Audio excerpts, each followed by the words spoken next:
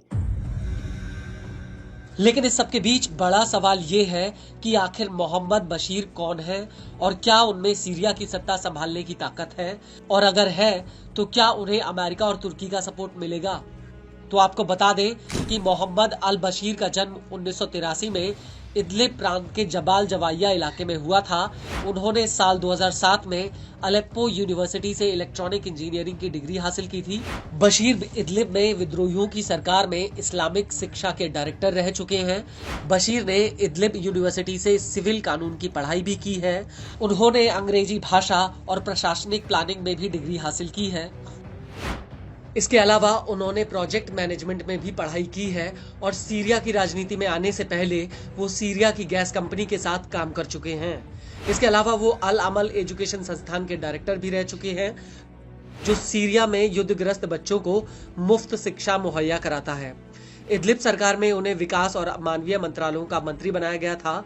वो साल 2022 और 2023 में अली केडा की कैबिनेट में इसी ओहदे पर रहे थे। इसके अलावा वो जनवरी 2024 से साल्वेशन सरकार के मुखिया रहे हैं।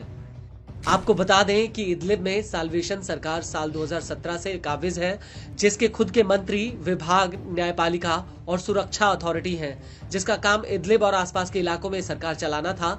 लेकिन इदलिब की आबादी करीब 50 लाख है और इदलिब में सरकार चलाना और पूरे सीरिया पर शासन करना बशीर के लिए इतना आसान नहीं होगा, क्योंकि सीरिया कई धड़ों में बटा हुआ है और सीरिया में गरीबी बड़े पैमाने पर फैली हुई है।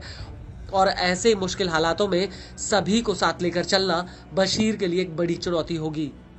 हालांकि इस सवाल को लेकर एचटीएस के मुखिया अबू मोहम्मद जुलानी ने निवर्तमान पीएम मोहम्मद अल जलाली से कहा कि हालांकि इदलिब काफी छोटा है और संसाधनों की कमी वाला है, लेकिन यहाँ की अथॉरिटीज को प्रशासन चलाने का अच्छा अनुभव है और इस सरकार को कुछ मुद्दों पर बड़ी सफलता भी मिली है। आपको बता दें कि जुलानी ने यह भी कहा कि नई सरकार असद सरकार में काम कर चुके अधिकारियों को भी शामिल करेगी। वहीं बशीर को लेकर अरब सेंटर वॉशिंगटन डीसी के सीनियर फेलो राडवान जियादे ने न्यूज एजेंसी एएफपी को बताया कि अल बशीर जुलानी और विद्रोही गुटों के जॉइंट ऑपरेशन रूम में सबसे करीबी थे। इस सब के बीच आपको ये भी बता दें कि सीरिया में नई सरकार को लेकर अमेरिका की भी प्रतिक्रिया आ चुकी है। अमेरिका का कहना है कि वो सीरिया की नई सरकार को पूरी तरह से सपोर्ट करेगा।